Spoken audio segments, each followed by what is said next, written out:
what a fantastic day for Kids Connection. It's truly the greatest day of the year. A time to celebrate that Jesus came to earth to show us God's love and how we can share it with others. Jesus came to bring us peace. And that's what we're talking about this whole month. Peace. Peace is proving you care more about each other than winning an argument. Jesus came to bring us peace. And one way of doing that is showing us how we can be closer to God. And that is reason to celebrate. And that's exactly what we're going to do today. And what better way to celebrate than to sing and dance to our new theme song?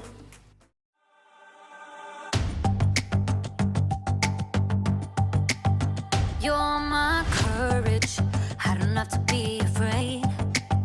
You're my fortress, no matter what comes my way.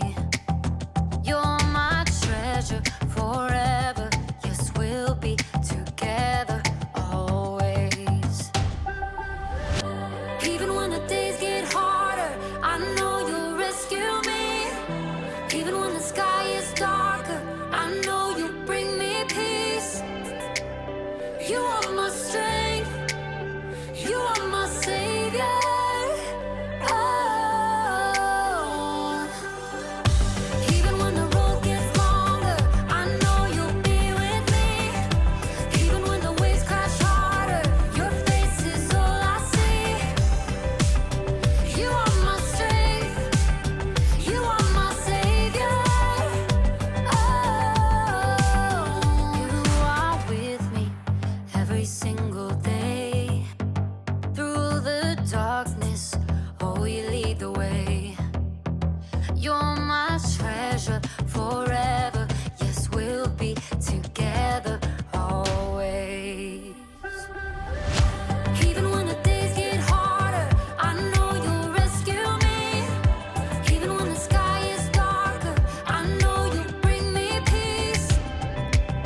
You are my strength, you are my savior. Oh. Even when the road gets longer, I know you'll be with me. Even when the waves crash harder, your face is all I see. You are my strength, you are my savior. Oh. Every time I fall, you pick me up. You fight for me, you overcome. You bring me peace, you give me love. For you I sing, to you I run. I praise your name for all you've done. You are my strength, you are my savior. Ooh. Even when the days get harder, I know you'll rescue me. Even when the sky is darker, I know you'll bring me peace. You are my strength, you are my savior. Oh.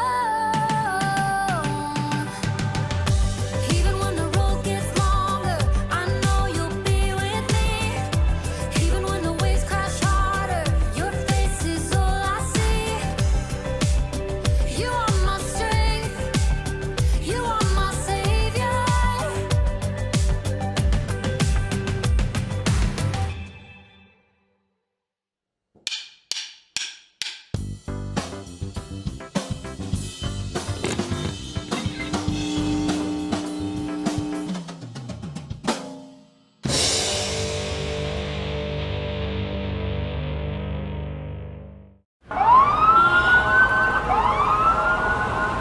Can I get a little peace and quiet in here? I gotta be honest.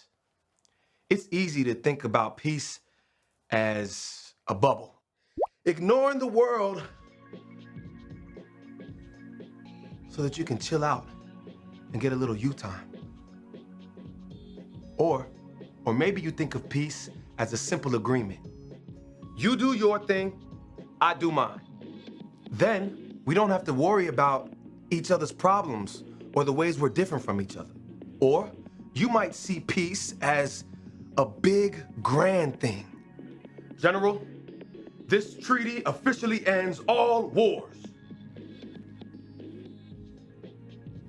But true peace doesn't look like any of that. True peace is messy. It takes hard work and creativity. It says, how can I listen to you first before I speak? It says, how can I learn what it's like to walk in your shoes before I try to fix it? How can we get creative to find a way through? See, when you do the hard work of making peace, others can see God at work in you. That's why making peace is an amazing way to worship God with your life. Because worship, it's about more than just singing loud. It's all about living loud.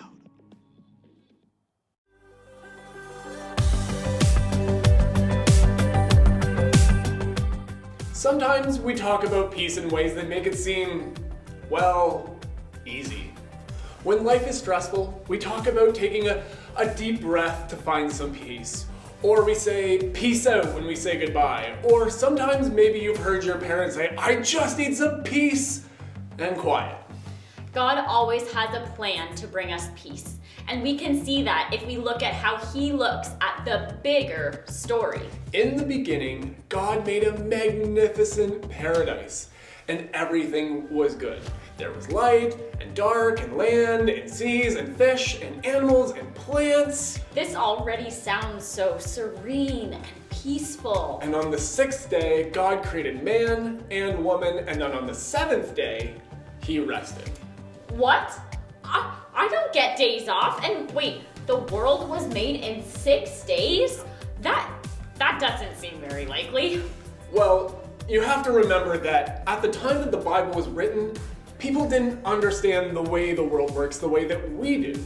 They didn't have math or science to explain the way the world worked. So the way they had to learn was through stories and pieces of art to explain to them how the world would work at their level. So it's kind of like we can use the song of the old lady who swallowed a fly to introduce sequencing objects by size or how the food chain looks when we're in school. Exactly. Okay, this is making more sense. Go on. Well, God had given them some pretty simple rules about living in this paradise. But Adam and Eve chose to ignore these rules. And as we all know, actions have consequences. Uh-oh. Everything changed when Adam and Eve made the choice not to listen to the rules. They chose not to trust God and not to listen to him. What was once peaceful wasn't so peaceful anymore. Ugh, I hate when one bad decision leads to a bigger mess. Right? That selfish attitude spread throughout the generations. But God had a plan once again to bring peace. Many, many years later, God worked through a lot of people to set up the coming of Jesus. Kind of like how all the people we've been talking about. Yeah. Abraham leaving his normal life to become the father of the Hebrews. And then Moses turning down being a prince to lead those Hebrews out of slavery in Egypt and to the promised land where they would become the nation of Israel. And then there's the judges and kings and minor prophets and major prophets. And even with each of those stories, God was working for peace in their lives, as well as setting up peace for us to have, in order for us to have peace in our lives. And all of these stories paved the way for Jesus. I'm still trying to wrap my head around it. I thought that's fair. God sent Jesus to bring peace on earth once and for all. Jesus taught and showed people about love, compassion, forgiveness, and grace. He healed sick people. He fed thousands from a lunchbox. He was even friends with everyone who felt like they were left out. He saw what was broken and did everything he could to try and make it right. But did he really have to die? Jesus dying, although sad, is a beautiful work of art that teaches us about God's love for us and how he wants peace in our lives. And remember, this is Jesus. He did bring a guy back to life before. A zombie? No, Lazarus was not a zombie. There are no zombies in this story. Sounds like a zombie to me. Anyways, once Jesus died, they buried him in a cave and they rolled a huge stone in front of it. Jesus, had a friend named Mary, and Mary went to this cave every day to make sure that the gardens were being taken care of. One day, when she was on her way to take care of the gardens, she noticed that the big rock that was in front of the cave had been rolled away. When she got closer, there was a man standing there. Mary asked the man what he had done with her teacher. Where was Jesus? And when Mary finally looked up to look him in the face, guess who was there? It had been Jesus the whole time. You said no zombies. And like I said, Jesus wasn't a zombie. He had just come back to show that God's love goes beyond death. That the love we show others now is kind of like ripples on water, that even after we're gone, our love will continue on past us. All this was to show us that God made peace with us. So this is what our bottom line means. You told me, and I've been trying to figure out what you meant. But now it makes sense. We can have peace inside that nothing can ever take away. We just need to remember that God is always with us and that He wants peace for everyone. The Bible. It's 66 books of history, stories, letters, and poetry that fit together to form God's one big story. The epic adventure of how He created us and loves us so much that He made a way to rescue us. As we travel through the Bible, from Genesis to Revelation, we discover people who met God and found their lives changed forever. Now, for an amazing story. Inspired by the entire Bible. In the beginning, God created a magnificent paradise, and everything in it was good. He created water and land and plants and trees and birds and fish and animals. And then, from the very dust of the earth, God created a man called Adam. He created a woman called Eve. They were the first two people on earth, made in God's image, living peacefully in paradise. Adam and Eve were friends with God, but then they made a terrible choice. God had given Adam and Eve one rule. You must not eat the fruit from the tree of the knowledge of good and evil. If you do, you will certainly die. But the temptation was too great for Adam and Eve. They broke God's rule, and what was once a paradise became a broken world. People started telling lies. It was the woman you put here with me. She made me eat it. Brother fought against brother. No! Selfishness spread through generations. When there had been peace in the garden, now there was pain and sin and death separating people from their Creator. But God had a plan to make peace once again with the people He loved so much. Hundreds of years after Adam and Eve broke His rule, God chose a man named Abraham and said, All nations on earth will be blessed because of you. Look up at the sky. Count the stars if you can. That's how many children will be born into your family. So Abraham had a son, Isaac, and Isaac grew up to have two sons of his own, Jacob and Esau. And those two sons had children of their own. Jacob, who God renamed Israel, he himself had 12 sons. So God had given Abraham a huge family just like He promised. But God's people, the Israelites, were still lost and broken, separated from Him. They still did not have peace. They didn't have peace when God rescued them from slavery in Egypt, when God led them through the Red Sea to escape their enemies. Okay, great. But what are we supposed to eat out here in the desert? Sand? The nation of Israel didn't have peace when God gave them a new law. These commandments are hard. We want a king like all the other nations. They didn't even get peace when God gave them a king. The king's laws are no fair. We want a new God, like all the other nations. Nope, nothing gave God's people lasting peace. They were still lost and broken and separated from God for thousands of years. But God had not forgotten the promise He made to Abraham. All nations on earth will be blessed because of you. God still had a plan to show the people just how much he cared for them. He knew this broken world would never be able to rescue itself, so God made a way. God sent his son, Jesus, to bring peace on earth once and for all. Jesus grew up and he taught people love and compassion, forgiveness and grace. He healed the sick and befriended the outcasts. He saw what was wrong and made it right. He loved the world and its people so deeply he gave his life on a cross to pay for the sins of the whole world. Father, forgive them. They don't know what they're doing. In Colossians, the Apostle Paul tells us God made peace through Christ's blood, through his death on the cross. When Jesus chose to give up his life, he paid the cost of every sin ever committed and every sin that had yet to be committed. People no longer had to be separated from God. But in the 3 dark days immediately following Jesus' death, his followers didn't understand all of that yet. They huddled in the dark, afraid that they too might be arrested or even killed. Who's there? Early on the morning of the 3rd day, Mary Magdalene arrived at the home where the disciples were staying. They have taken the Lord out of the tomb. We don't know where they have put him. The disciples stared at each other in shock. Then, Peter and John lunged for the door. They raced each other all the way back to the tomb where Jesus had been placed. The tomb really is empty.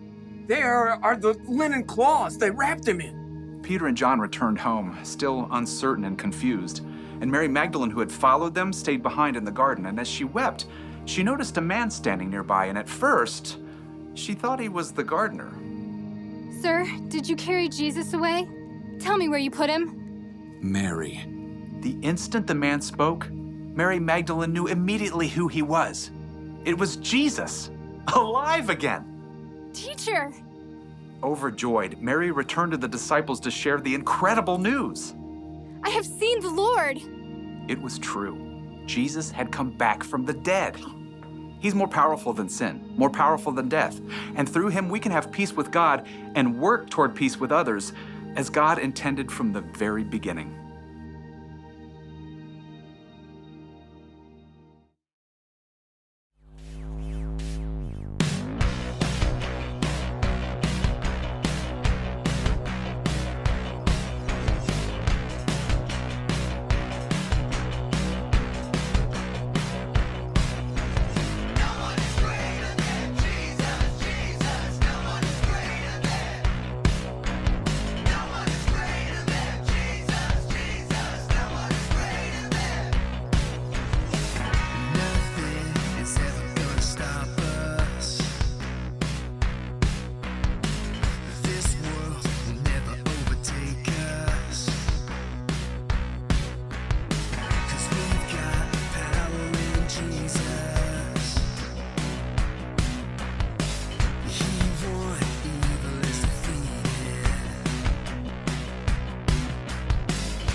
Stronger than, hey! No one is greater than, no one is bigger than, no one is stronger than. Come on! No one is greater than, no one is bigger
in the Bible led up to what Jesus did for us to show us God's love and how he wants peace for us. It's pretty great knowing that God made peace with us. Easter is a great time to think about what you really believe. Do you believe in striving for peace, even if it means putting your own wants aside? Do you believe that God loves you and everyone else around you? If you ever have any doubts about those things, remember that he showed his love for you, and you should share that love with others. We hope you have an excellent Easter. Happy hunting, and we will see you next week for another week of Kids Connection.